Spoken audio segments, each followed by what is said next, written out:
Welcome to Just an Average Fantasy Football Podcast.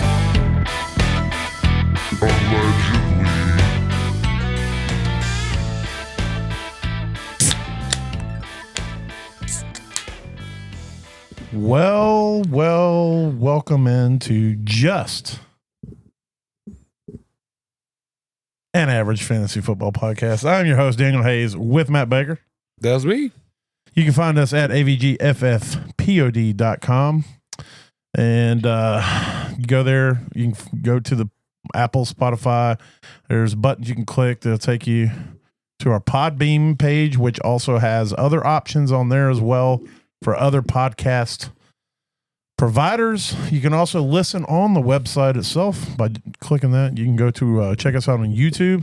We don't have video of our sexiness on there because YouTube is like, whoa. That's way too much. Yeah, back that down just a little bit.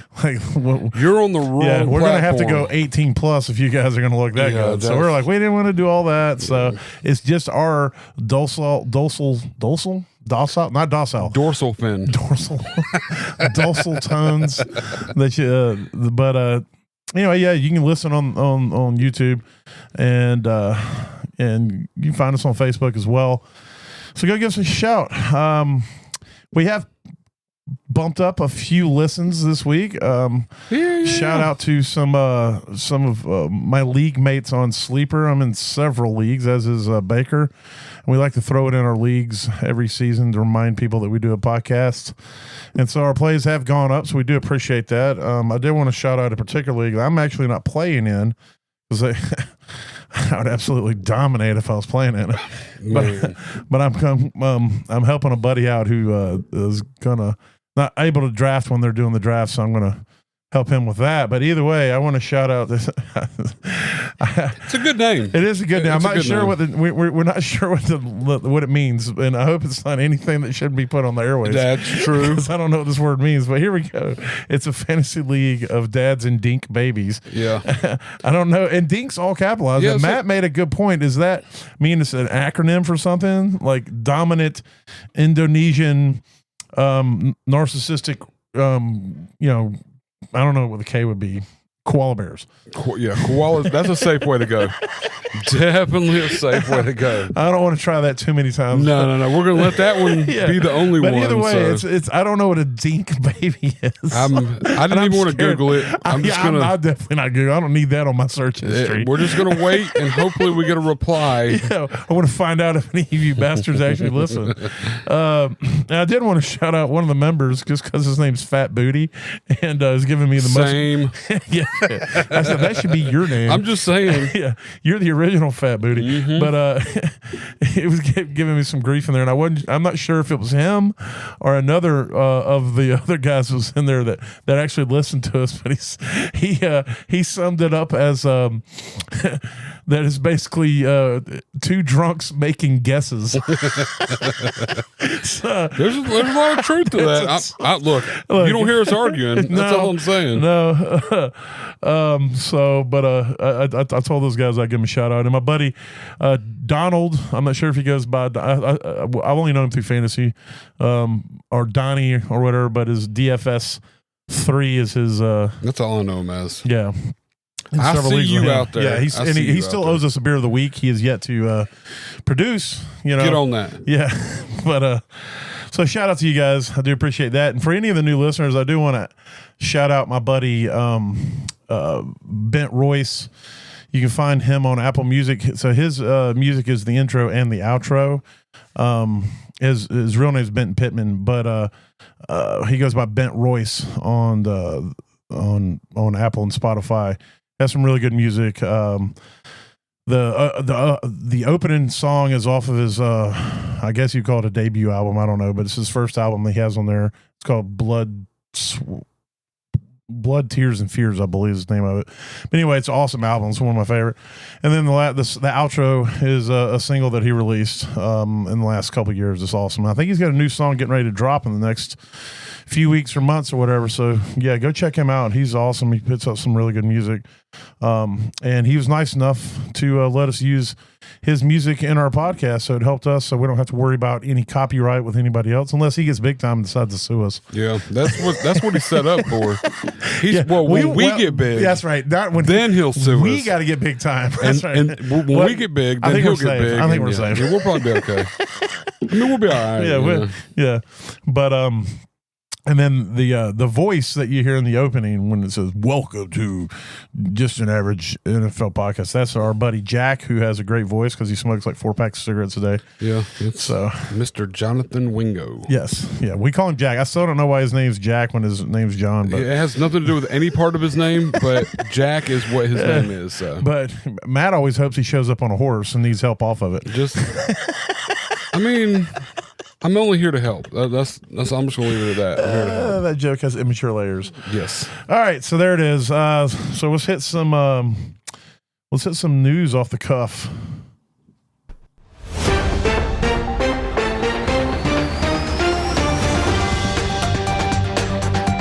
That music is way too intense for the news we're about to bring. It's so intense. Zach Moss released by the Bengals. Oh yeah. And not soon enough, if you ask me. Yeah, I we were talking about this before. I think it's a great, I think it's good for Chase Brown. Yes, and I think it's good for Taj Brooks. I want to say he's a 4th round or 5th round rookie. Great size speed combo, and I think it's good for him as well. I don't know how much fantasy viability Brooks will have unless Brown gets hurt, but if you're looking for a good cuff and a young back, that would be who you're looking at. But yeah, I think this sets Chase Brown to just be the dude. They also have Samaje Perine still there, but we all know Samaje is about 1,207 years old, and he's never really been.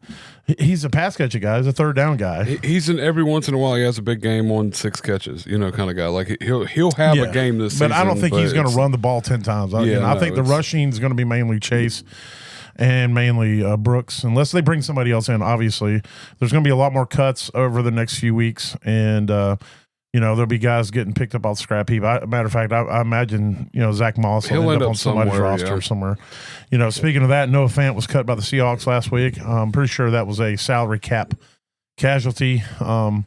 He was part of that trade that brought Russell to Denver, and so, but he, he's one of those guys coming out of college. Everybody expected big things. He's very athletic, but he just has yet to pan out in the NFL. He's flashed a little. He's had some weeks, but not anything with any kind of consistency. I think his blocking is very lacking, which keeps him off the field for a lot of plays. But the Bengals did pick him up because with Gesicki there, what the Bengals love is they love tight ends that can't block worth shit. Oh yeah, but who can catch okay. It's going to be one of those scenarios where it's like, oh, he's going to be good. Go get him, and then he's not going to do anything. Well, he'll probably have one game. He'll have like week 3. He'll have like a game where he catches 6 balls for 72 yards and a touchdown.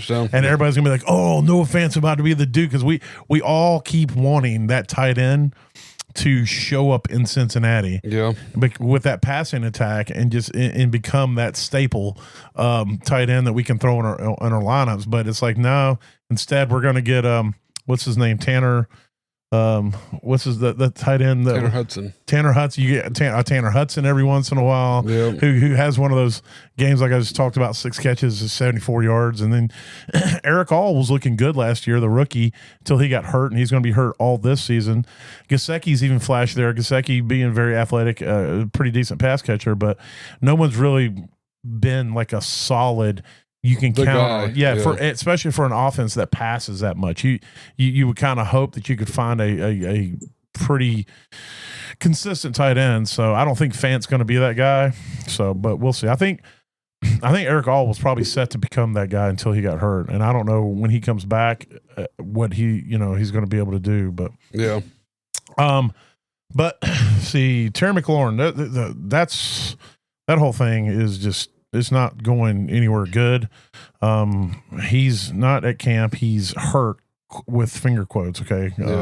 He's on the pup, but he wants a new contract. He had a career year last year. He's 29. So this is going to be his last real chance at a contract, and he wants to get paid. And I don't I don't, disparage that. But Oh, yeah. there's reports that he wants to be the highest paid wide receiver. Those have not been confirmed by any reliable sources. They're just, you don't know if that's propaganda that's being thrown out there by the team to kind of make it look bad that he's wanting $33 million a year or what's going on with that. So Yeah. who knows what the truth is. But what we do know is he had a great year. He really meshes well with Daniels, and he's been through a lot with that organization.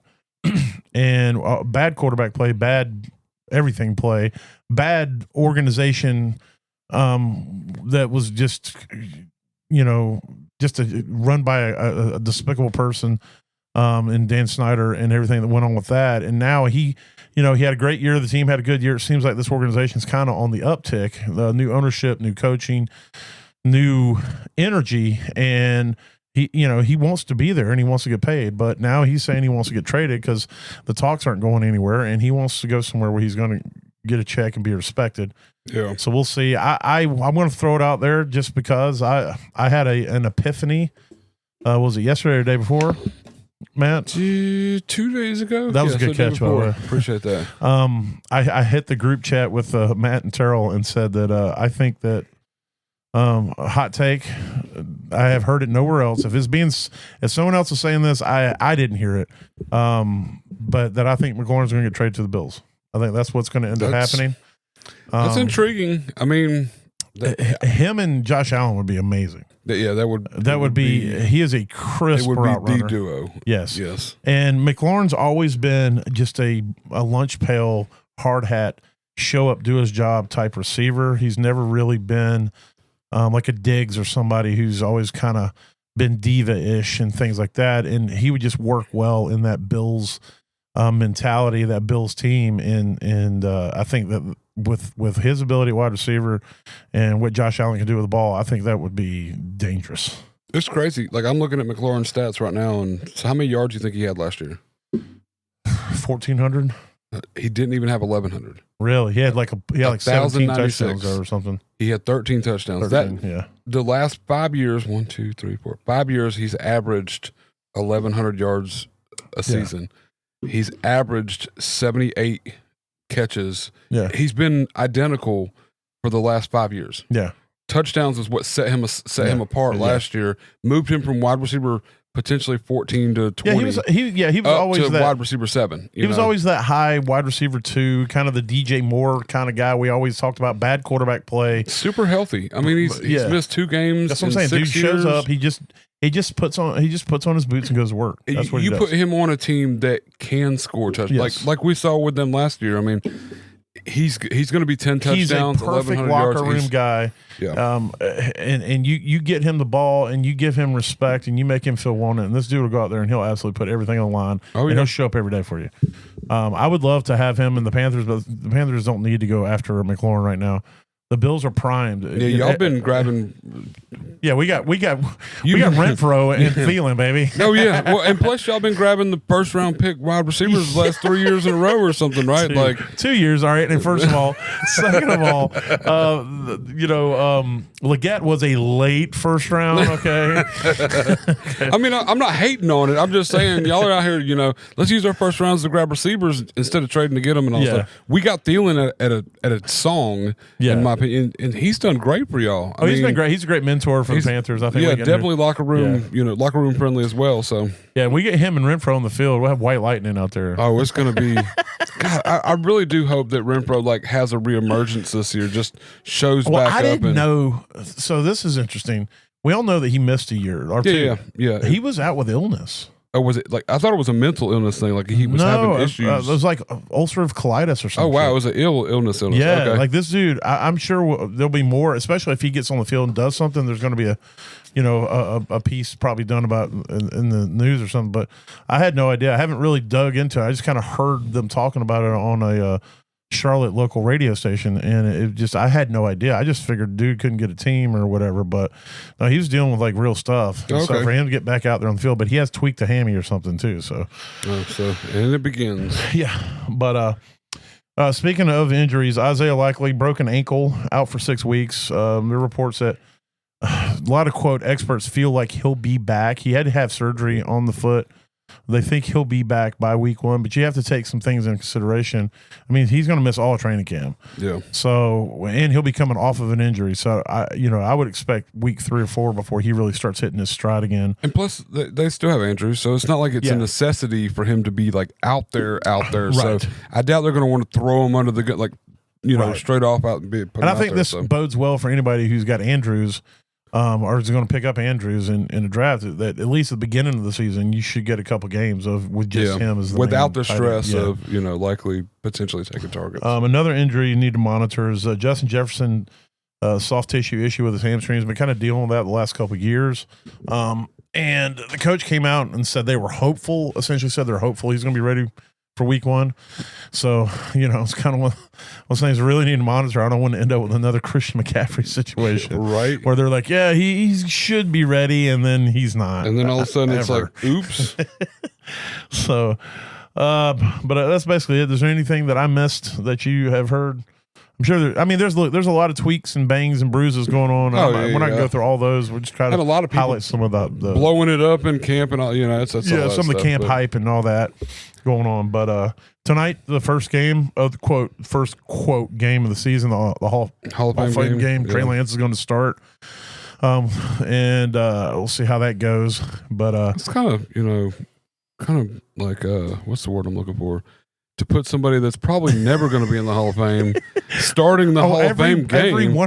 I wouldn't say every one of them. Some of the rookies might, but most of the people that are going to be playing on that field tonight are not going to use like thinking this it's is the closest they're ever going to get to the Hall of Fame. It's crazy to call so that's their legacy now. It's like I played the Hall of Fame game. Yeah. Well, I think it's just kind of a promotional thing. Plus they play it where is it? Is it Cleveland? So they play it in Cleveland where the Hall of Fame is and stuff like that. It's Hall of Fame weekend. This is the weekend that all the inductees it's all going on. Yeah. So, but I think they should. I think they should at least tell them, hey, you have to play your starters for a quarter in the Hall of Fame game. You got to start them. Put them out there for even if it's a few plays or a series. Let them run one series. Let them run a series. And at least give the Hall of Fame game a little bit of credence for people. I have never watched the Hall of Fame game. I haven't either. There's been very little want to watch it, but I don't really care. Now that Trey Lance is starting, I might watch it tonight. Hell, I don't. Marion Hampton's playing. That's and I think Trey Harris is going to get some playing time, and I'd like to see those guys. But if you're going to have Trey Lance throwing to Trey Harris, I don't know. I'll get to see how good Trey Harris's ability to protect against the pass as a defensive back, I guess. Intercept the ball from the defender. That's what's going to happen, right? All right. Well, we're going to be breaking down a stellar division tonight. Oh, man. Super stoked. Super stoked. Let's roll into breaking down the AFC South.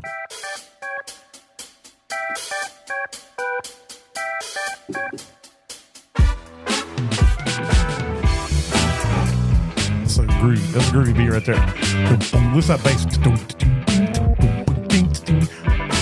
Yeah, they were getting down when they made their recording. Hell yeah! All right, so we got the AFC South.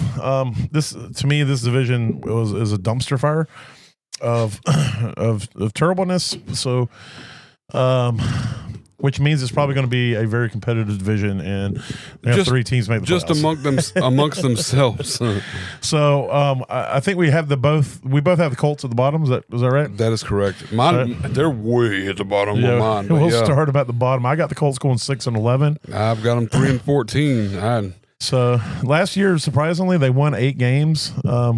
Which was news to both of us. Yeah, I was super shocked. I'm still shocked. I don't believe it. I think somebody lied to me somewhere. But they, of course, they got Daniel Jones. They brought him in as a 1-year, $14 million contract, 13 of it guaranteed. And I think Daniel Jones is going to start the season as a starter. Anthony Richardson is back out there. There's been a lot of good talk. So maybe this will be enough to push him. He was injured, so we'll see how long he can stay healthy. Nope, he's injured again. Are you serious? No. I was like, dang. I mean, I probably am accidentally serious, but yeah. Khalil Herbert was brought in as well. He's going to probably be the backup to Jonathan Taylor. Those only real. I mean, Daniel Jones is the big acquisition over the offseason when it comes to signings. But I mean, I guess that is a starting highest paid quarterback in the league once before. So They did go and grab Tyler Warren with the 14th pick in the draft, the tight end out of Penn State. And then they grabbed a quarterback late they grabbed DJ Giddings in the 5th out of Kansas State, a very productive running back, but he's a smaller back. I expect him to be more of a pass-catching role. And then Riley Leonard, the cornerback out of Notre Dame, they got in the 6th. Baker almost picked Riley Leonard as his sleeper. I'm like, dude's going to start by week 4 or 5. This guy could win you championships. You heard it here. You want my hot take? Yeah. But yeah, there's not really much to say here. The quarterback position is. I mean, we don't really know, honestly. I feel like we know what Daniel Jones is. Daniel Jones is a meh. But he's also put up some QB1 numbers in the past. Yeah, with his ability to run the ball and stuff like that. But he's in the right system, yes. So, like, I don't want to take away and say that this guy's not going to get you any fantasy points, but as an NFL quarterback, this guy's not good. No. So it's like he'll do okay for you in fantasy if he becomes a full-time starter, because he does have the ability to run the ball. If he doesn't trip over his own feet. Well, I say he also gets the tackle if you're in an IDP league. He'll get his own tackle. Himself. And let him fumble. Does he get the strip fumble if he fumbles the ball when he tackles himself? That would be gold. Let that roll in for a touchdown. Man, how would you score that? He hasn't really done a lot in the last couple seasons. He's been dealing with injuries when he was with the Giants. He had the playoff run, what was it, 2023, I believe, 2023, somewhere around there. Where he was okay that year, and then he's just digressed a lot over the last couple seasons. So, having said all that, I do think he's a better passer than Richardson, but Richardson's young and he's raw and he has very limited playing experience when he came into the league, and so. You know, he has definitely more growth potential than I think Daniel Jones' growth is pretty much done. Yeah, and he's where he's going to be. Yeah, Anthony Richardson's still forming what he's going to be, so he could still be something. Of course, you got Jonathan Taylor in the backfield. Dude's an animal. He's an absolute beast of a running back when healthy. At the end of the season last year, he won people championships. He was just dominant. They finally started leaning on him towards the end of the year, and I think that's going to. I'm hoping that they realize that, and they're going to start the season that way. This year, he's been kind of, we're going to talk more about him, but I've been investing a lot in Jonathan Taylor this season because I feel like you can get him at a value where he's going right now. Yeah, and then at the wide receiver, you got Michael Pittman and Josh Downs for your two main receivers there. Pittman is a really solid receiver. It's just he hasn't really had a competent passer to get him the ball, and even with that, what was he 13th last year? Yeah, he finished 13th overall last year, and I mean, or not last year, year before last. Last year he finished at like 41. That's okay. Yes, I was about to say because I was grabbing my phone because I was like, wait a minute. Yeah, no, we're going back to when they had who was the quarterback? It was not Phillip Rivers, Matt Ryan. No, it was Carson Wentz. 3 years ago. It might have been or Carson 2 years ago. It was one of. I know they had Matt Ryan for a season. Yeah, I'm pretty sure it was Carson Wentz. They had some they were going through Wentz, veterans there for a while. He effed up playing in Jacksonville when they could have made the playoffs. So I can't remember, but yeah, I know there was a situation where, there was one season when Michael Pittman finished 13th overall. Yeah, which is I mean he's got potential there. Yeah, he's definitely a great possession receiver. And then Josh Downs is kind of your budget Amon-Ra St. Brown type receiver, and plays a lot bigger than his size, and then you got all these other scrubs. You got Pierce and was Ashton Doolin, and then they got the rookie was that Anais Smith? Is that the rookie that's been making some waves this offseason as well? Out of, I want to say he's out of Georgia. My phone's not wanting to open. But either way, there's outside of Downs and Pittman, there's not really anybody that's Anthony Gould. No, that's not him. No, it starts. I might be thinking of the wrong team, but Adonai Mitchell. Adonai Mitchell, that's second year. Yeah. I'm thinking of the Jets. That's who I'm thinking of. Okay. My bad. There's Adonai Mitchell, and then there's the dude that's with the Jets who got drafted this last year, and then I think there's another A receiver that got drafted in the last couple of years. I get confused all the time. Yeah. Of course, you got Ashton Doolin, who's also got an A in his name. So anyway, well, that's basically it. Yeah, there's not a lot going on there. I mean, I think your fantasy viability relies mainly in Jonathan Taylor. And a little bit in Pittman, and Downs. just because of the value of where you can get them in drafts. Exactly, and Downs too. I mean, I think you can get Downs pretty late, and but either one could potentially. It's going to really hurt them if Richardson is the starter. I believe. True. If Daniel Jones is the starter, I think it obviously is a better fantasy option to get Pittman than if Richardson's there. So. Yeah. All right. Well, that's the Colts. The next one I have on the list is the Titans. That's correct. I have them with the same record. I have the Colts at 6-11. I have the Titans also going 6-11. I have them 5-12. 5-12. So that's pretty close. It's the same thing essentially. A game one way or the other. Yeah, it's not a big deal. Of course, the Titans had the number 1 overall pick. Went and got Cam Ward. I like Cam Ward a lot. He's to me, he is a little bit of a gunslinger. But he's got swagger, he's got drive, and he has a short memory when it comes to making mistakes on the field. Not to say that he doesn't try to correct his mistakes, but he doesn't live in it. He doesn't live in it. Yeah, so like Baker. You know, when Baker Baker's pretty good about throwing an interception. There's a lot of similarities, I think, in their game. To be honest with you, now that you bring that up, and their attitude towards stuff, where they're going to go out there and they're going to do their job and do it the best. And they have, I think Cam Ward's a little bit more athletic than Baker, but I think there's a lot of similarities in their game. And I just now, like I hadn't considered that until you just said that. Yeah. They brought in Tyler Lockett, 1 year, $4 million deal. We'll have to see if he's got anything left in the tank. He's a fairly decent possession receiver. There's the real value. Van Jefferson, man. Yeah, Van Jefferson. I'm telling you what, he gets traded in the NFL as much as he gets traded in fantasy between us. Between me and you. Yes. Yeah. I mean, I'm going after him everywhere now that he's on the Titans because he's going to get a week. He's going to. My favorite thing about Titans camp right now is every single wide receiver that they've drafted, whether it be Shamir Dyke or Eric Ayumanor or the one that they picked up off the unsigned, that's Restrepo. Restrepo, yeah. Whoever they bring in, it's immediately, oh my God, this guy's going to be the next such and such. Go get him. Yeah, because they don't really have another receiver, on the roster as somebody that's going to, they think is going to step up, unless you're talking about Van Jefferson. So I think a lot of it's hype. A couple of those guys may not even make the roster, but those things will pan out.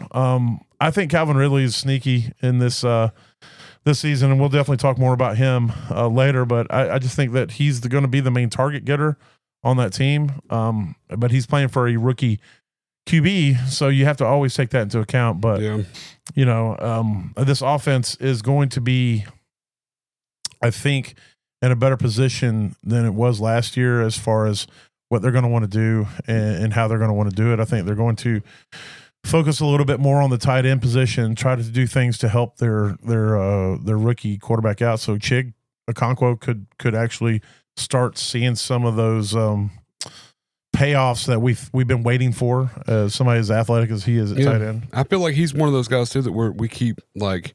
He's going to have a good year this year. He's going to have a good year this year. I mean, he's only going into like his 4th year or 5th year or something, but it's not even that long, but we see the potential. We know the athleticism, like you said, and it's got to break. Something's got to give. It reminds me a lot of Njoku. Njoku, you'd see flashes of him early in his career, and it's like every year you're like, this is going to be the year. And then finally it broke, and he finally started doing the things that we thought. So I think there's some similarities in that as well. Yeah. And then the backfield still, it's no big names, but there's value there. I think Tony Pollard is a value in these redraft drafts, even in some of these sleeper dynasty drafts, just based off where you can get him. Yeah, if you can get it, you can get him super late. And I mean, he didn't have a super productive year last year, but they did use him. He's going to get the ball. I mean, right.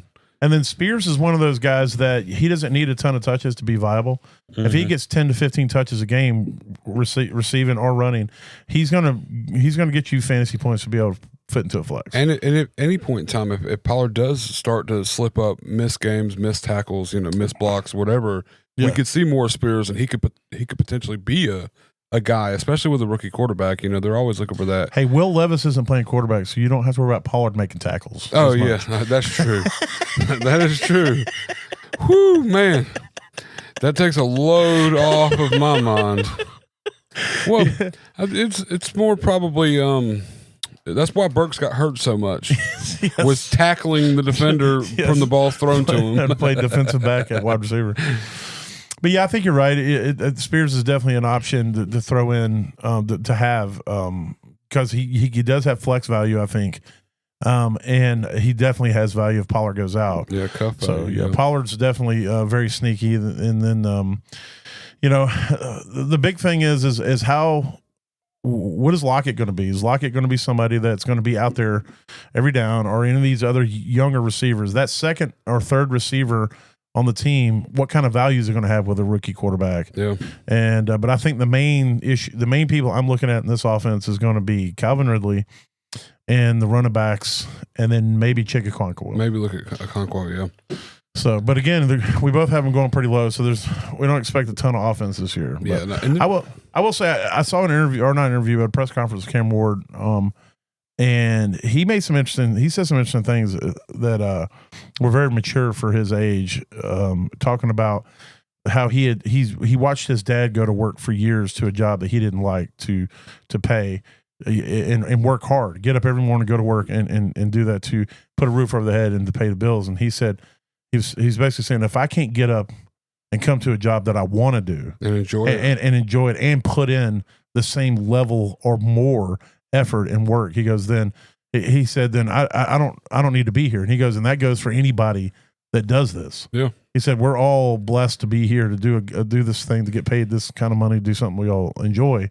And basically just making the correlation of so many people out there who are working dead end jobs to make ends meet and to do the best they can. And if they can't see the fact they're blessed, they're doing a job they want to do, and they can't bust their ass doing it. And it's refreshing to see a young athlete be that straight. It gives you a hope that this guy's head's in the right place, where it needs to be to go out there and do it. Because I'm not throwing any shade at anybody, because I was an idiot when I was young.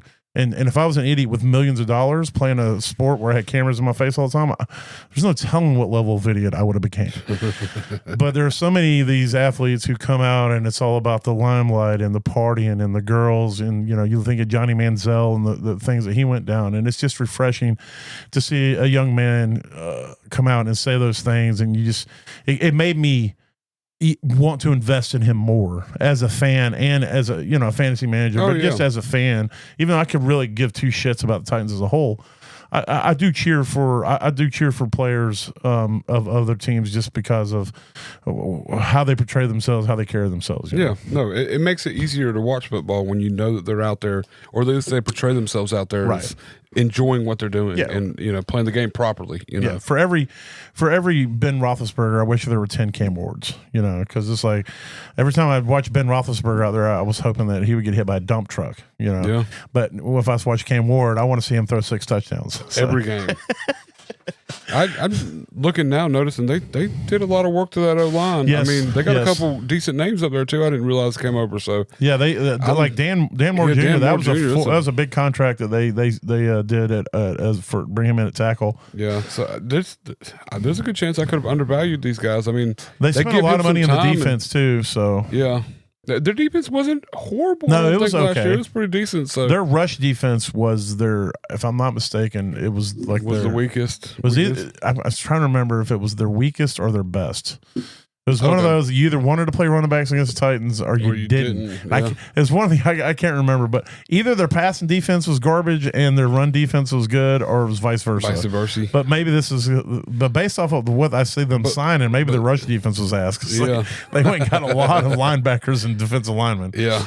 and all the lines, all the signing at O-line there, I mean, I know a couple of the names, but I mean, I just feel like that's more than what they had out there for Levis. No wonder he ate the whole banana peel and all. Yeah, he's getting destroyed out there. He needs all the nutrients he can get. Oh God. Anywho, yeah, that's why he's already on the IR all season. Just saying. Yeah, good point. All right. Who knows? Really. Next on the list is the Jaguars. I got the Jaguars going 7-10. Ooh, I got them 6-11. So. Okay, so we're right there. Yeah, it's not bad. They picked up Diami Brown, which was interesting. Just not that they got Diami Brown, is that they paid him 1 year, $10 million. That's the Jaguars, man. Yeah. I don't ever doubt anything they do, man. It's like, I mean, $10 million in the great scheme of wide receivers isn't a ton of money, but Diami Brown I don't think he's done anything to rate $10 million. Well, he can stack $10 million tall and he won't be able to see over it. That dude's little. Wow. Okay. Wow. We're just being a sizes now. Is that what we're done? I mean, I don't know. Terrell was huge on, big on Diami Brown coming out of college and was hoping. Well, he was explosive out of UNC. Yeah. You know, he's a back or a receiver that did a lot in college, and we thought was going to. He was kind of, because of his size, where he's kind of that that shifty kind of wide receiver that you give the ball in space and they can make some guys miss. Yeah. Kick returner type dudes, and it's kind of cool. Like I said, the Jags don't ever surprise me with anything anymore when it comes in the wide receiver room. I mean, they go find these guys and then they pay them and then they make them wide receiver ones. He's going to get 11,000 targets. Brian Thomas Jr. I think is their wide receiver one, and then they went and drafted Travis Hunter. Yeah, no doubt. They traded up to get the number 2 pick, and by all reports, Travis Hunter is going to be a wide receiver that sometimes plays corner. Yeah, which is good for fantasy. We were worried he was going to be a corner that sometimes plays a wide receiver. So we'll see how that plays out. Then they got Bashal Tutin, who's been flashing a little bit in camp. I think right now he's dealing with a minor injury. And then they got LaQuint Allen in the last round, who, I don't know. It's funny, these running backs. I think more than any other position, just because you have it more often with running backs that show up that were either late round draft picks or undrafted guys than just about any other position. You have people who latch on to these guys. Yeah. LaQuint Allen's got this sector of people who are just like, this dude is going to be amazing because they watched him in college and then they think that's immediately going to transpose over to the NFL. And maybe it does. He's been making a little bit of noise in camp. So it should be like the James Robinson, club, curse. Yes. Club. There needs to be not a curse or like that, but just where it's it could be a club. Could you imagine the people that were that's what we need to do. We need to add that to the fuckies. Yeah, we'll have the James Robinson award. Yeah, it needs to be just that guy that nobody really looked at except 10 people. Yeah, there's 10 people in the world. But he has one good season and never hear from him again. Don't ever hear from him again. Who was the other back that was with Denver? Philip Lindsay. Yeah, it should actually be the Philip Lindsay award. We could probably just go back years and years and find each one for because there's got to be at least one or two here or there that are this guy's either unsigned or a 7th or 6th round draft pick nobody heard of, and then all of a sudden he blows up for a year. Has 10 games. That's all it really requires. Yeah, right towards the end of the season, and then the next season they draft a running back in the 2nd round, and you never hear from that guy again. Yeah, Philip Lindsay worked his ass off that season. He finished over 1,000 yards. He just killed it. Yes, and then they're like, you know what? Fuck this guy. We're going to get somebody else, and then not even play him. Yeah, and then he went. I think he went to the Texans for a little while, but Texans, or I think he went to the Colts too. Maybe he kind of went around here and there, but he never got his shot again. James Robinson hurts the most. Yeah, that dude was actually really he good. Was undrafted. Yeah, I think. And then, so was Lindsay. I'm pretty sure. And then just had a huge year. And then it started out maybe, and then the injury, that ACL or. Yeah, that's right. At the beginning of the next year, he got hurt. He had an ACL or something like that, I think, or MCL or one of those, and then he didn't really ever come back from that. Yeah. And they didn't bring him back. Well, they didn't. They went and drafted another running back that was higher value or whatever. That's when they grabbed Etienne or or something. But you got LaQuint Allen. You got who's the dude? There's a dude right now with Kansas City that fits that mold. Starts with a B. Looks like Brayland or something. Brashard. I don't know. I have to look it up, but look up the Chiefs running backs. It starts with a B. I want to say his last name's Allen, but I'm probably thinking of Braylon Allen. That's what I'm looking. But it's not Braylon two Allen. Words that were you were like it's Braylon or it's Allen. I know something. His first name starts with a B. I do know that, which means it probably starts with the freaking F. His name is probably Isaiah Pacheco. No, but he's also a late round guy. Brashard Smith. Brashard Smith. I told you. I knew it was something close. I was kind of in the ballpark. You were close. Yeah, no. I'm Braylon Allen. Yeah, that's right up the gut, man. I did say Brashard though. I know. I just, but yeah, my favorite thing about fantasy, I think, is these, like, it happens in other positions too. Like we got a guy that me and you have been dealing with in one of our fantasy leagues that has been trying to trade away Restrepo. And we've both told him that, like, we don't want Restrepo, and he's like, this dude's going to be amazing. And it's like, then why are you trying to trade him, bro? Yeah, and he very well could be. I'm not like not going after him because of that. But it's not. Yeah, but what you're trying to get in return for Restrepo, Restrepo hasn't earned that value, homie. You can't come to me with a guy who's not been drafted and might not even play and want my first round pick. Or, you know, like you're trying to I want two guys from me that are second round picks. Yeah, exactly. You want me to give up freaking Mbuka and a third for Restrepo and a second? Like, actually, in his defense, I think it was Restrepo in the first. Oh, well. Even still. And it was Mbuka in a second. I just, it's like, come on. It's just hilarious. They latch on. And you know what? I may eat crow week 3 when that dude has like 600 yards already or something crazy, but I can't do it. I just can't do it. No, I cannot. Not an undrafted. Go look at the percentages of undrafted wide receivers that do anything in the NFL. Very low, yeah. But yeah, so there it is. I think we've covered all of Jacksonville. Yeah, the running backs is that's what we need to talk about. Yeah, I mean, you got Etienne still there, and which could have a comeback year. Well, I've been hearing some interesting talks about Etienne this year. So you got to take into account that the head coach, who's also going to be the offensive coordinator for Jacksonville, was the offensive coordinator for Tampa last year. Mm-hmm. And you saw what they did with Rachaad White. Yeah. Rachaad White was very inefficient. But they just kept using him. And that's either going to be that could be Etienne this year. It could just be Rachaad White, just volume based. Just keep giving him the ball because he's very good at catching the ball. And as much as I like Tank Bigsby, I should remember his name. My dog's name is Tank, and I call him Tank Bigsby all the time. Yeah, but Tank Bigsby looks to be like the better running back on the team, the best running back on the team. He only caught like 7 passes last year. Yeah. So I don't project him to be the pass catching guy. He did, I think, one year, maybe his last year in college, he caught like 30 balls. So maybe he has that, but he hasn't shown it really since he's been in the NFL. So I don't project him to come out there and be the all around running back. I would love that. Yeah. But I still think Etienne is going to be a huge part of this team. Yeah. Well, I mean, he's still football young too. I mean, he came out with drafted 3 years ago. And he missed the whole first year, with the injury and everything. So he's only really got 2 years under his belt, right? So I mean, he could easily, we're running backs where they get 5 good years. Yeah, if they're elite talent, like he was a first round pick, you get 50 good years. Well, Derrick Henry is 2 running backs. You could take his numbers from high school and his numbers from college, and then his numbers from the NFL, and you could split him into 3 running backs. He is 3 totally different running backs. I did see this thing today where they were showing his NFL rushing yards, and he still hasn't broke his high school rushing yards yet. So he had like 12,000 something rushing yards in high school, but here in the NFL, he's at 11,200, which is look. If you don't know a lot about football, if you do know a lot about football, that dude is something else. There's not going to be. We're going to be talking about this guy for 40 years. They're going to be bringing this guy up forever. Because he'll still be playing. That's what I'm saying. He's going to be starting for the Ravens in 40 years. Yes. Or I could easily. He'll be a coach. He'll be like a running back coach. He could be a player coach. Yeah. Yeah.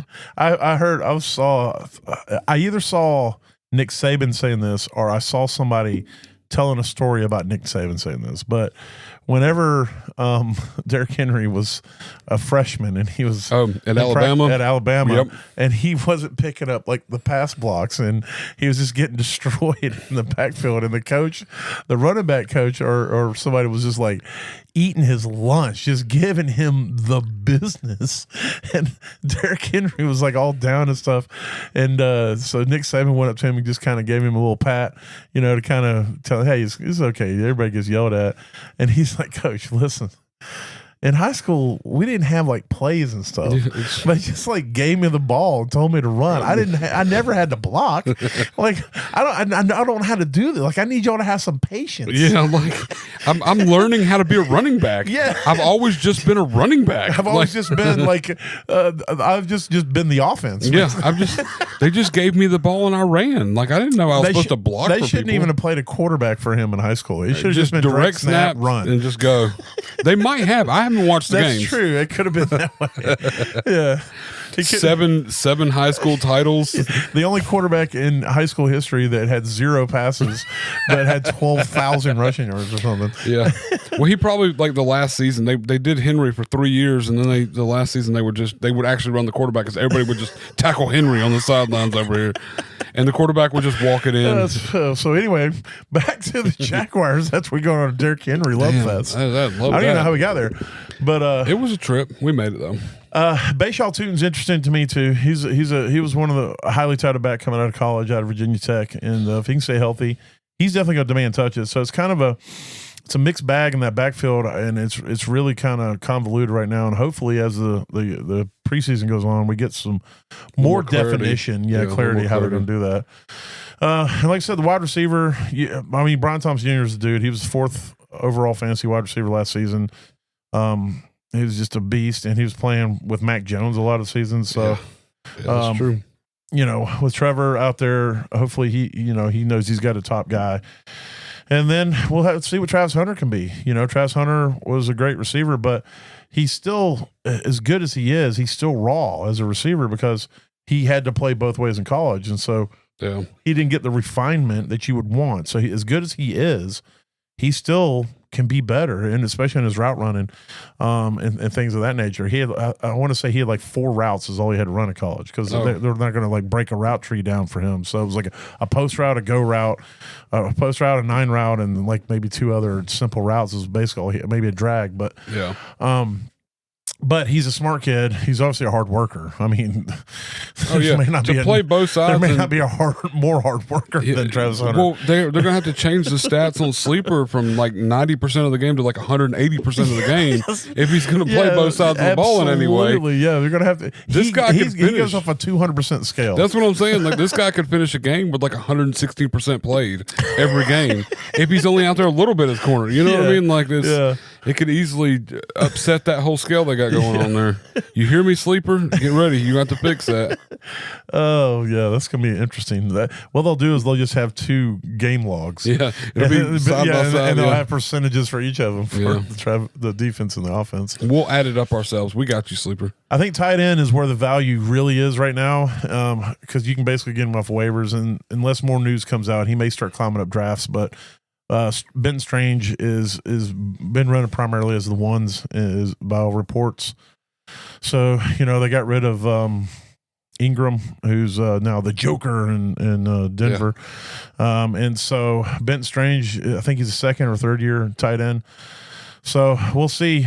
He's been kind of my late round targets or in redrafts just because I don't put it. If I'm not going to get McBride. Or Kittle or Bowers. If I'm not getting one of those 3, I'm punting tight end to the end. Yeah. And it's been Strange is basically who I've been trying to go after. So hopefully it pays off. I think it will. He had some games where he flashed. I don't think he got the targets necessarily that I feel he should get. But this is going to be a whole new season. Ingram's definitely not going to be there. He was a rookie last year. I'm pretty sure he was a rookie last year. And that makes sense. And he came in cold. And you had Ingram there. He came in cold when Ingram went out with the injury. Yeah. So Ingram missed a few weeks, and that's then you where had Mac Jones and there's a lot of downsides. So I'm not discrediting Benton Strange. I just if you look at his game log, it doesn't look appealing. But if you think about the possibilities, it's very wide open. I think what the decisions the team's making in regards to tight end have helped me put faith in Strange. Yeah. As well. They haven't done anything. Let Ingram walk, and they didn't go out and try to make any deals for Jonnu or any other tight end. Anybody else. Yeah. So it very well could be, and they didn't even do a whole lot. Yes, they got Travis Hunter, and yes, they got Diamond Brown, but they got Diami Brown. They didn't go out and sign like 2 nobodies to a bunch of money that might make some waves or whatever. They only signed 1 this time. So Christian Kirk and Zay Jones. And Zay Jones. Make sure everybody knows. Listen, first of all, Zay Jones may not have really made it like a great receiver, but no one gets up off the turf like Zay. His ability to stand up off the turf is. I've seen magicians do things, close up magic that wasn't as confusing to me as what Zay Jones is able to do. That's because your mind's messed up. He never hits the turf. He's standing up as he falls. It's the most amazing thing. Him getting up is almost levitation. That's what I'm saying. Like he bounces off there's a finite like he has a force layer. Field. He has his own personal force. There's a finite layer above the actual ground that he hits and bounces off of, where other players fall straight to the ground. That's a good point. That's all it is. Yes. If anybody's wondering, just go type into YouTube Zay Jones getting up. Yeah, and you're going to be like, well, how does he do that? Yeah, you're going to want to limit that search, but yes. No, I didn't say go to X videos. All right. Yeah, no. Well, the top team in the division, as any of you have been following along, process of elimination should have led you to the Houston Texans. Yes, I've got them going 10-7, 9-8. Yeah. So Similar. Right there. Yeah. That just shows we don't think anybody's truly dominant. They did get rid of Bobby Slowick, their offensive coordinator from last season. They did get a different OC in there. So that should bode well for the offense to get back to what they were doing 2 years ago when C.J. Stroud was a rookie, because last year they were atrocious. Yeah. They went out and got Jaden Higgins in the second round, wide receiver, and then they said, you know what? We liked what Jaden Higgins did at Iowa State so much, we wanted to get Jalen Noel from Iowa State as well. Yeah, we want to get them both in the third round. Let's get them both. Yeah, and so I think Higgins profiles more as an outside receiver. He's a big, tall guy, kind of like Nico Collins on the other side, and then Jalen Noel I think profiles more as that slot. They also signed Christian Kirk. Oh yeah, we talked about him earlier. Yeah, they picked up Woody Marks. Woody Marks has just become interesting because I should have mentioned in the news Joe Mixon's down with an injury and looks like he's going to miss substantial time. Yeah, I did see that he's going to miss some good time. And so Woody Marks has gone up the trending, I guess you call it. And then but they also went and got Nick Chubb. So we're going to see probably at the beginning of the season, we're going to see if Nick Chubb's got anything left in the tank. Which could be interesting. Fingers crossed. For sure. It could be interesting. So where are they at? They're there. They still got Ogunbowale there. Hey, love that name too. It is a great name. But like I said, they signed Christian Kirk. I think Christian Kirk's going to come out more as a slot. So Noel may not be somebody that gets a ton of value or a ton of work this season, but in Dynasty, he's definitely somebody you're going to want to roster. And you got C.J. Stroud, who as a rookie, we were just like, this dude's the next thing, And then last year they fell off. I don't really think it was so much as Stroud. I just think that offense as a whole took a step back. Nico got hurt. Diggs got hurt. And Joe Mixon became that offense and, for the most part did pretty good, especially for fantasy. But I expect CJ to step back up this year. He's another hardworking, good character type dude. I think he's just going to go out, goes out there and just does what he needs to do to get the job done. And I think his focus is in the right place. So we'll see, if they can get that offense back on track. Their defense is already pretty good. D'Amico Ryan, the head coach, is definitely he's going to put a good defense on the field. Well, a lot of what they dealt with last season was injury too. Between losing Nico and Tank Dell, and Mixon went out for a few weeks, and Tank Dell, yeah. There was a lot of injury and a lot of target loss. Right. So you got a second year quarterback scrambling, trying to figure out what to do when you lose all your key pieces. And then the play calling was his ass. It was all over the place. Yeah. So there was a lot there. So hopefully that kind of comes to a little more fruition. Everything kind of a little more solid. Nico can stay healthy. Yes. These rookies, and even if he doesn't, if these rookies can step up, and I think.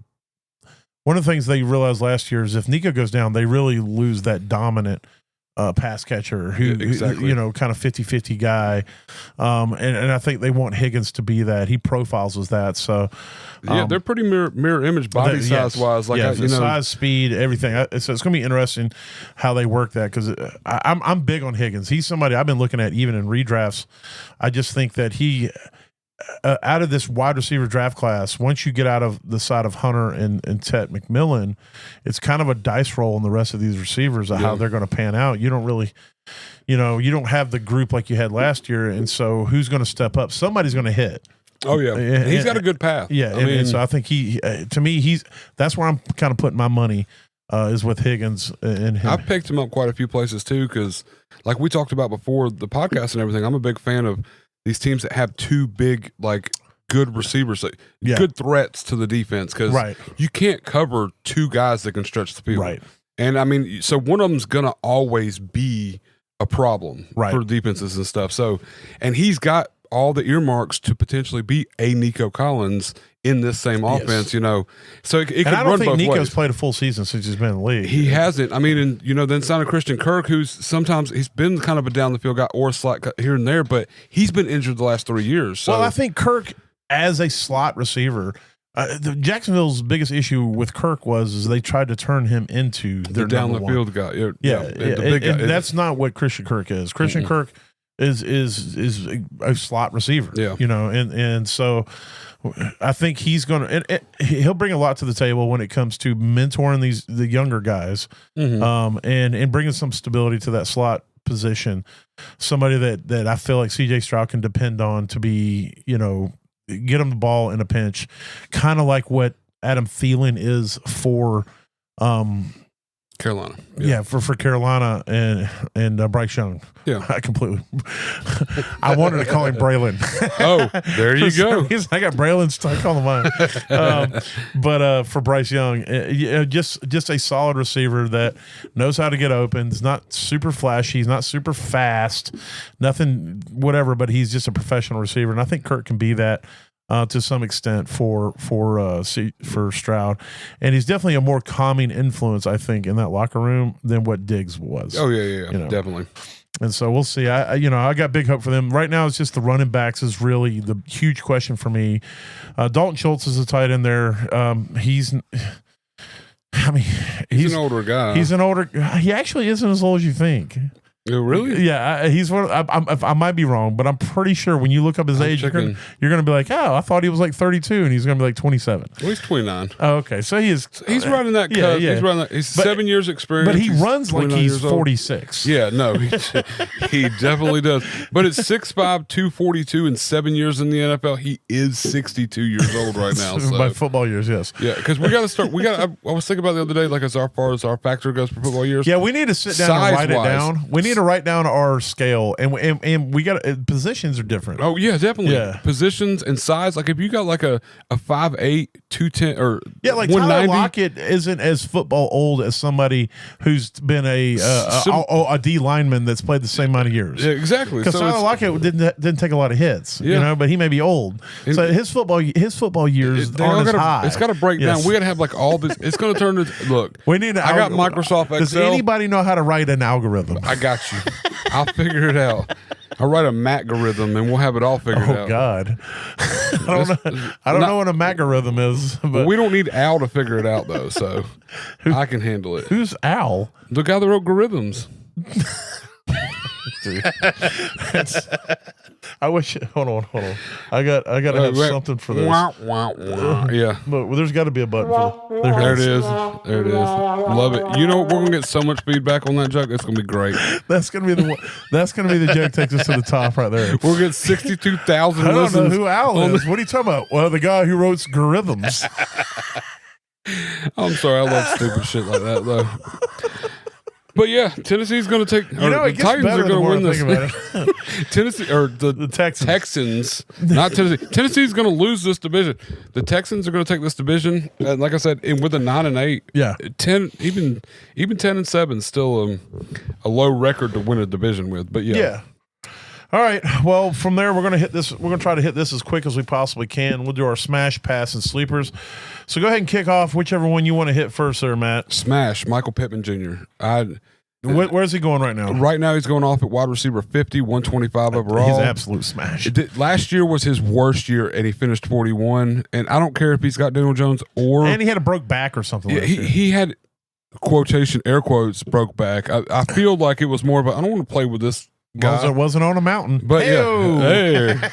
But it's like it's one of these situations where if you can give me a back who is in 3 or 4 years in the league has finished in top 20 or better, and he's going off at 50, I'll take that chance every day. And if Daniel Jones does start, I think this is a good thing for Michael Pittman because he can easily get where he was last year or close. Without the touchdowns, of course. That's what put him up to 13. But if this guy finishes 25, you got super value in this. And I just think you can't go wrong. Anybody with Pittman's potential, you can get at 50 as a smash. That's what I'm saying. Like, I mean, you could have called him a sleeper, and I'd have gone with that. But I don't. You say the name Michael Pittman Jr., I don't feel sleeper in my mind. Like, you know what I mean? No, I get that. But I will say, like right now, it's a smash value. If you can grab him at 50, you grab him at 50. If you can grab him at 35, I still think you're in a good boat. Absolutely, to get bonus. Yeah, if you want to make sure you get him, I'd get him around sooner. That's what I'm saying. And you definitely got him. You don't have to worry about it. And I'd put him in a flex every week. I wouldn't even feel bad as long as there's no injury. I don't care who's starting. This guy's going to get his targets. He's going to get points on the board. I agree.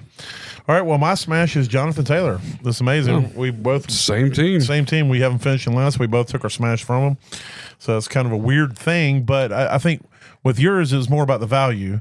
And for me, it's more about the fact that I just think that they realized last year that this offense needs to run through Jonathan Taylor. Yeah. And as long as he's healthy, he's going to be the most dominant player on the field. He's an elite running back who needs to get elite touches, in my opinion. Correct. He's currently going off at RB10, 19th overall. He could finish as a top 5 running back. Hell, he has the talent to finish as the RB1. I just don't know if they have the offense to get him to RB1. But he has the talent to be that.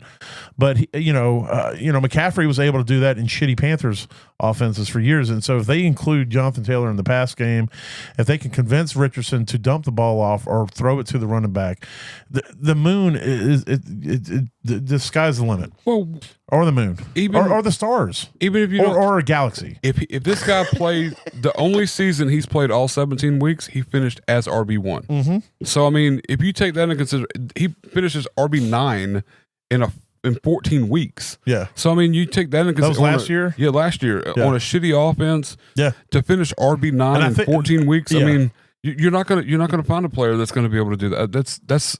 And we just talked about the money they invest in the O-line. Yeah. And so, I just think that it's all systems go for Jonathan Taylor this year for me. I love that. I do. I love that a lot. All right. Well, if we're going to go that, then I'll go I'll stay with the same team on my pass. My pass is the Colts quarterback room. I think the Colts are passing on the Colts quarterback room right now. Yeah. I look, Richardson is the most fantasy explosive player probably in the NFL if he can figure the passing side out. Yeah. Richardson has such a wide range of outcomes at the quarterback position. It's astounding. He could be the quarterback 30 or the QB1. He did that last year. Yeah. He had 1 week he was QB 31. Yeah. And 1 week he was QB 4. Yeah. So his range of outcomes at that position is astronomical. The problem is that unless he's my second QB that I'm taking a dart throw on late in a draft, I don't want shit to do with it. And I definitely don't want to draft Daniel Jones, even if he's a starter, unless I'm just fucking desperate in a super flex or something. His rookie year, week 4 against the Rams, he had 25 pass attempts, 11 completions, and was QB2 for the week. Exactly. And that's the game. I'm pretty sure because he didn't play week 5, did he? No, he did not. He played 33%. He had similar. Oh, so week 5 is when he got hurt. Week 5 is when he got hurt. Okay, I thought it was the end of week 4 that he got hurt. He had 11 completions. Yeah. 2 of them were touchdowns. Yes. And then I guarantee they were both Alec Pierce. If you go look at Alec Pierce, what it was that week 4 of that season, he had two catches for 86 yards or something stupid and 2 touchdowns. I'm going to look it up because I really do feel like that's what it is. But I'm like, dude finished QB2 on the week and only had 25 attempts. And only 11 completions. That is absurd to me. Yeah, that's what he brings to the table. Yeah, if he can stay healthy, his range of outcomes is is virtually impossible to predict. And so he could either win you a week. Alec Pierce. Oh, it wasn't. It might have been Ashton Doolin then. Alec Pierce had one reception for 38 yards. Was it a touchdown? No, it wasn't a touchdown. So let's check Doolin. Doolin was a similar. Yeah, he's a downfield guy too. Downfield guy. So, but and so I don't want anything to do with those range outcomes. And then I know what Daniel Jones is. It's very insane to put any kind of trust in either one of those in a fantasy aspect. Yes, and so yeah, I'm avoiding, as of right now, I'm avoiding that backfield. Now, if we get towards the end of training camp and it's all like Richardson's amazing, he's our starter, we should have never benched him and all that, I might change my tune just because of his potential. But even if I'm drafting Richardson in a draft, I'm drafting somebody else. If I hear all the, if I might go like Stafford and Richardson. I want somebody that Brock Purdy or Richardson. Somebody I can that I can have some stability with, and stuff. But I would not ride Richardson as my main dude at all. If the news comes across the wire that Anthony Richardson's starting and everybody's saying he's great and everything, I'm drafting Daniel Jones. Because by week 3, Daniel Jones is going to be starting because Richardson's going to be hurt. He's going to be injured or he's going to be out of breath and he's going to have a hard time. That means your prediction will be fine because Daniel Jones will play week 3 and they'll be like, shit, we're going to have to get somebody else in here. Riley Leonard will start week 4. Yep, Riley Leonard's going to be like, I'm the guy, dude. Yeah, just put me out there. And that's where they're going to get all their wins. We're going to both be like, damn, we didn't think the Colts were going to get this many wins. And they're going to have like 6. Yeah. All right. Well, who are you passing on? I am passing on Nico Collins, and I don't know. I've been saying it for ages and ages and ages, and I just think there's a lot of hype without a lot of. He does well. He's a great receiver. I'm not taking anything from him as far as that's concerned. Well, you are taking from him. Well, I just don't feel that he's shown me a lot to say he's a top 12 wide receiver with any consistency in the league. We'll put it that way. Okay. And right now he's going off the board at wide receiver 7. And I could tell you there's at least 5 other wide receivers I would take over him personally. This is a guy who's 26 years old. He's been in the league for 4 years. He's not finished a full season. He's not played a full season yet this season. The highest he's finished in a half PPR is wide receiver 9. It took him 15 games. And on that record, he played 15 games. On that path, had he played the additional 2 games, he'd been wide receiver 3, I'm sure. And he's only had 100 targets one season. That was the season. And I don't feel that. And now you're going into they just drafted a rookie who is nearly mirror image as far as like size and ability, and I'm sure skill's going to take a little while to catch up. Here's the only caveat. I don't disagree with you. I love Nico Collins. Yeah, but I'm not spending that price for Nico. So I'm with you in that respect. That's the thing. But Nico Collins is what you're like. If he plays 17 games, it's the moon. Oh yeah, no doubt. Because he only played 12 games last season. He finishes 22nd overall wide receiver. He only had 68 catches, but he had 1,006 yards and 7 touchdowns. He still had 1,000 yards. Had he played 17 games, he would have been. That's top what I'm 5. saying. If this guy would have had one full season under his belt, like if he played 17 I agree. games one I agree time, from that respect, it would be like this guy's a shoe-in. He just needs to get his feet, get under it and all that stuff. But I mean, we don't get younger as we get older, and he hasn't. I gotta write that down. Another Baker quote. We don't get younger as we get older. That's it. What was it you said about your eyesight? I was telling you that I've never been to the eye doctor, and you're like, hey, when you get old, your eyes also get old. Exactly. It's one of those things, Logic, you don't get younger once you get older. Logic has to take over. Tell that to Ponce de Leon. But I just don't. It's hard for me to really like put a lot of faith, like a wide receiver 7 faith in a guy who We're just going to gloss over the Ponce de Leon joke. Oh come on. It was as good as my algorithm joke. So I mean, sorry. I'm sorry. Go ahead. But yeah, like it's hard for me to put a lot of faith, like wide receiver 7 faith in a guy who not only has made it a full season, who also hasn't been wide receiver 7. The potential's there, yes, but it hasn't. Wide receiver 9 is the best he's had. Yeah, you're definitely drafting him. If you draft him where he's going right now, you're drafting him at his ceiling. And I don't like drafting anyone at their ceiling. That's the highest, right. you know. So I mean, it's tough. I get if you have the 101 in your draft, whoever you're drafting at their ceiling. Oh yeah. I get that, but I'm just saying, if I'm drafting 9th or what's his? You say he's going off at 13. ADP is 13. So that you'd be at the turn. So if you're drafting at the 1-2 turn, you get Jonathan Taylor and you take Nico Collins there. But the problem is that I can take Brian Thomas there. Yeah. Brian Thomas Jr. is somebody I think can finish as a top 5. I don't think Nico can be a top 5. I think he has the talent to be the best receiver in the NFL. I don't think he has the durability. Let's say you can get Drake London later than you can get Nico Collins. Drake London has finished as the wide receiver 5 already. And so has Brian Thomas been the wide receiver 4 already. And they're both going after him. Exactly. And he's played – Drake London hasn't missed a game since he's been in the league. Right. So he's missed – so you're looking at a guy who could potentially do – if he does a repeat and ends up with – the same thing what he did last year. He's going off at 9. I mean, AJ Brown's going after him. I'd take AJ Brown over him. I mean, I don't know if I'd take Ladd, and it's not that I don't need the Ladd back and forth. I don't need the Ladd haters coming at me. It's just that I don't know that Ladd plays the role in his offense. That he's not the alpha of his offense. He's not going to be the.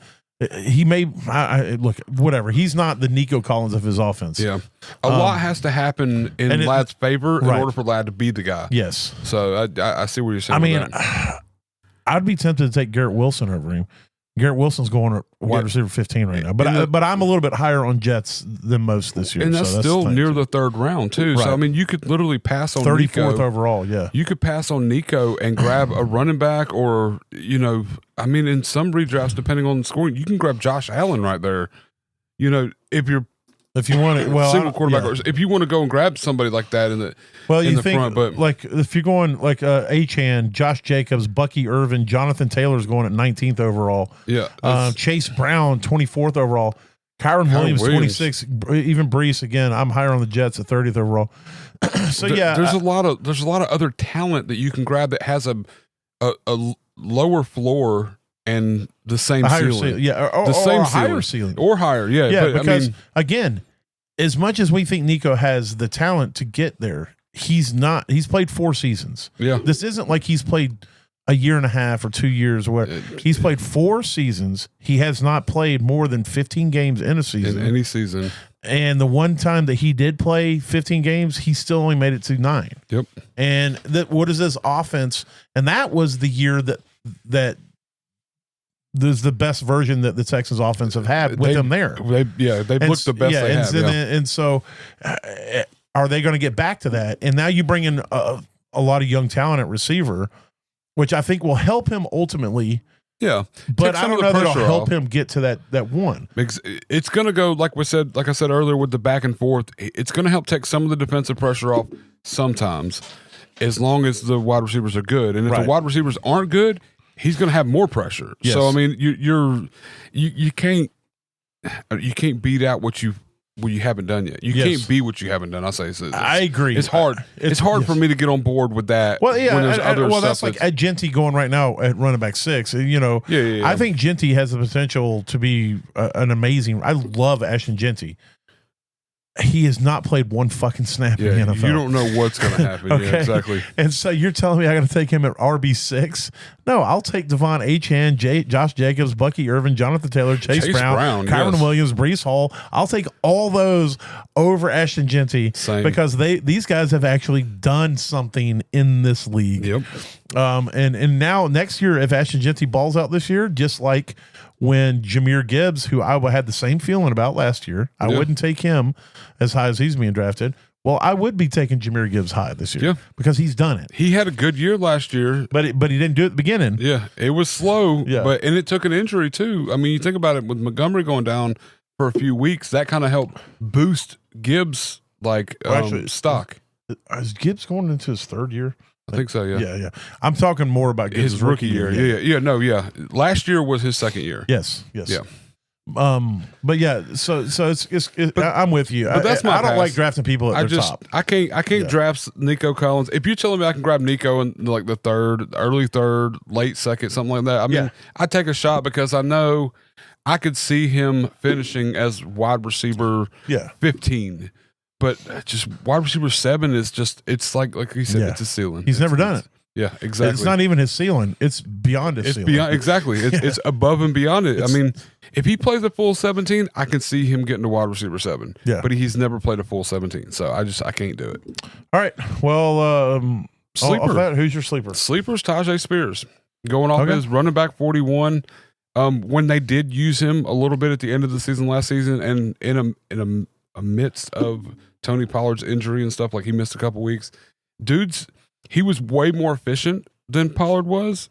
I just think I think I don't watch the games entirely, but I feel that Tajay's got a little bit of a blocking or a game script problem. Like he's not out there where he needs to be when he needs to be. But he seems like a good running back when he does get the ball. He's super explosive. He's quick. He's a good pass catcher. He's finished decently with the limited work. And all it takes is for Pollard to slip up again, and maybe Tajay takes over the reins. It could. The biggest thing with Tajay, and I don't know how it sits like this, but he's basically got like bone on bone, I think in his knee or something. And so everybody keeps waiting for that to manifest. They keep waiting for that Todd Gurley type situation. Yeah, to become the but as far as talent, so he's going off. Where is he being drafted right now, you said? 40 running back 41. So that's basically where he finished last year. He had he only rushed the ball 84 times, is less than his rookie year. He averaged just under 4. He averaged almost 5 his rookie year. But he had he had way less targets last year, but he only played 12 games. So the biggest question is, what is this Titans offense going to be? They're under a whole new regime, and how are they going to utilize the backs, and what is Cam Ward, how's he going to utilize the passing game with the running backs, things like that. So he's definitely a value. I talked about him earlier when we were going through the teams. He's somebody you can throw in a flex, I think, and still get fairly decent value. And I think he's going to be used more this year than he was last year. And the thing about it is Pollard isn't Jonathan Taylor, and he's 28. Derrick Henry. Yeah. He's not a staple. He's not a household name. Yeah. So if you push Tony Pollard out, there's nobody that's going to be screaming. Yeah. And so the rope I don't think is as long for if Tajay comes out there and has a couple good games, and they're like, hey, this dude, for where we're trying to go and what we're trying to do as a team, this guy is more in line with what we're looking for. Maybe we need to give him a little more opportunity and see what we're going to get out of him. I mean, like I said, he's only 24. I mean, Tony Pollard's going to be 29 during the season this year. You know? So there's, and I don't know what the contract is that they signed for Pollard. This could be the last shot. A lot of them 3-year contracts, they signed. I'm sure. Without looking at the third year. Yeah, I'm sure he had some void years and stuff. I don't think it was a big deal. So this is probably the last year of the deal for him. Unless probably should look it up now, because I feel like they may have extended Pollard. Now that I'm thinking about it, I don't think I heard anything about that, but there's a possibility. Yeah. But I don't know. I think that if given opportunity and we see Pollard kind of fall back, I think Spears could potentially take over and be better than 41. You know what I mean? Like I'm looking at. Yeah, he signed last year. He signed a 3-year deal. Last year was his first year with him. So right, and so the biggest thing is his dead money. Like they could cut him this year and it wouldn't kill him. It wouldn't hurt him, yeah. Yeah. So which I don't think they're going to. I think he plays. No, this they can't cut him. They would have had to cut him pre-June 1st. Okay.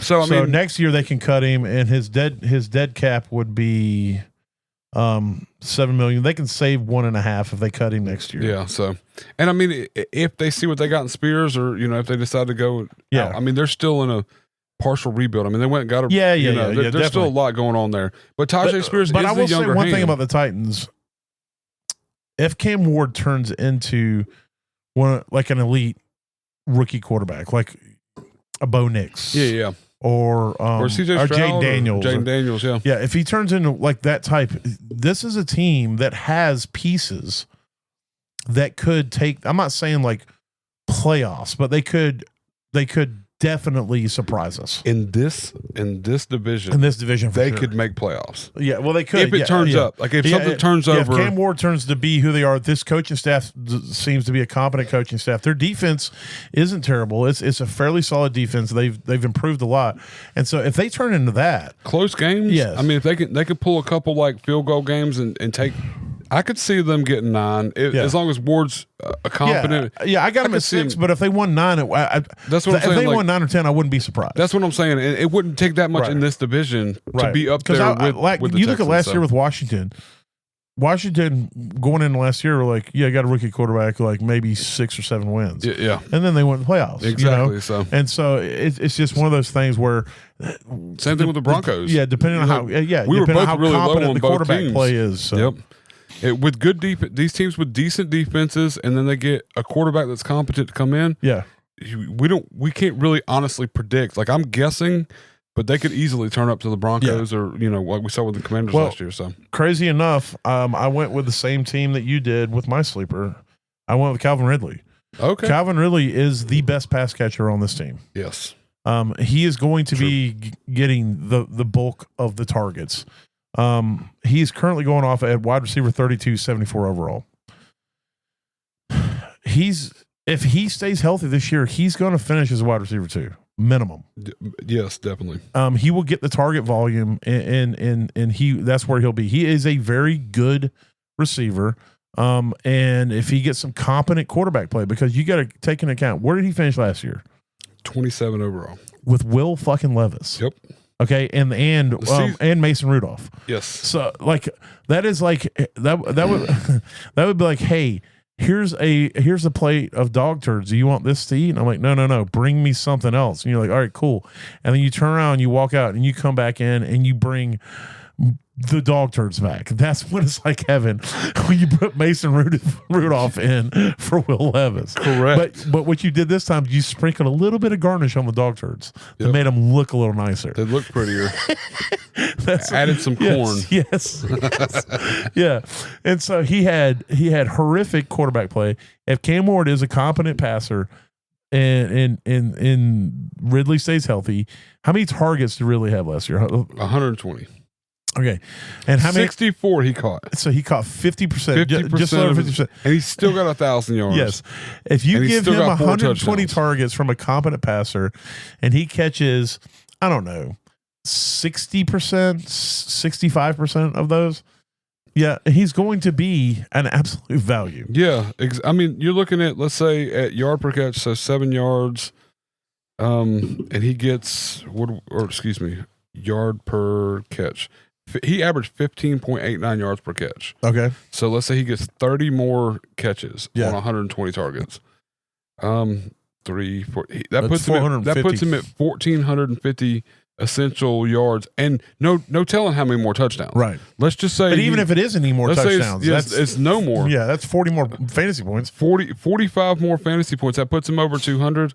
I have to go see where they fit. But when he had 235 last time, he was wide receiver 4. Right. So, I mean, not last time, but 5 years ago when he was with the Falcons, his last really good year. But yeah, no, so this guy has the potential to be a top 5 back or 5 wide receiver. And even with shitty play with Jacksonville, he still finished 17. Yeah. So, I mean, and you give me 17 and you're getting him at 32. So it's like, if you give me 24, I'm happy. He'll finish top 20 this year. As long as he stays healthy, I think he's going to be a top 20. Since he's been back, he hasn't missed a game. Yeah. So and if you listened to us at all last year, I was not big on Ridley. You weren't. Yeah. But my problem with Ridley wasn't Ridley; it was Will Levis. Yeah. It was. And it was the team. The team the around whole him. atmosphere. And so I think that they have competent quarterback play, competent coaching, and so I just believe that you're getting a hell of a value getting him at wide receiver 32 right now. So yeah, I like that. All right, well there it is. That's the AFC South. We are going to next week be moving to 2 podcasts a week. I just now told Matt Baker that. Now I'm learning this. Yes. So I don't know what days of the week, but we do darts on Wednesdays, so we can never do a Wednesday recording. But what we'll probably try to do is do a podcast on Monday or Tuesday, and then try to do a podcast on Thursday or Friday, depending on what our schedules, mainly his schedule, works out to be, and go from there. And that's basically how we'll ride through the season. Is we'll try to do two a week as we go through the season. We try to do one that talks about the week that was, and then we try to do one that sets up the week that's coming. And then if we ever start getting paid to do the podcast, we'll do 10 a day. I don't give a shit. Yeah, exactly. But until we start getting paid, we're just going to do the best we can. I'll have to do 5 a day. I still got my job a little bit. Depending on how much we get paid. I still want to do my job though. I like what I do. You're telling me right now, if I paid you $500,000 a year to just do a podcast, you would still try to do the... Oh, yeah, 100%. You would just do it bigger. I would probably do the podcast at night. What I would do is cocaine so that I could do both. And I mean that allegedly. Yeah, no, I do. I love what I do. I really appreciate it. It's like mining for gold, man. It is. And it keeps me busy and keeps me like feeling good about...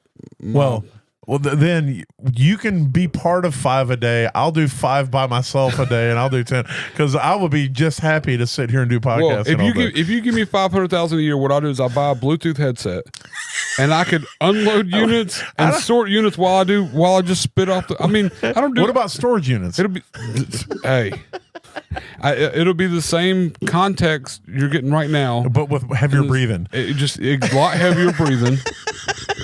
And a lot more. What'd you say? Hold on a second. Yeah. I got a customer. Yeah, give me a second. I got a customer. And then you just have to spit some random shit. We can handle it. Yeah, we got it. All right. So if anybody wants to pay us $500,000 a year to do this podcast, we are available. Oh, I just thought about it. Is that $500,000 each or like? Yeah, absolutely. Okay. Okay. I was beginning to get worried. I was like, 250 is definitely not enough. Selling a short. All right. Well, on that note, if anything we say or do helps you get to that average place in your leagues, that means we did our jobs. Because if you finish average, Matt, you don't lose. Yeah, you don't finish last. No, you still lose. You might lose, but you don't really lose. You lose almost as many as you win. That's average. That's just average. I'm fine with that. So if anything we say or do helps you get to that average place in your leagues, you don't finish last. Oh, I was doing the whole spiel again, wasn't I? No, yeah. I was gonna carry it on, but I know we need to end this. So you get stuck in some weird time loop. Yep, Groundhog's Day, right? All right, so y'all be good out there, and we'll talk to you next week. Later. Holla.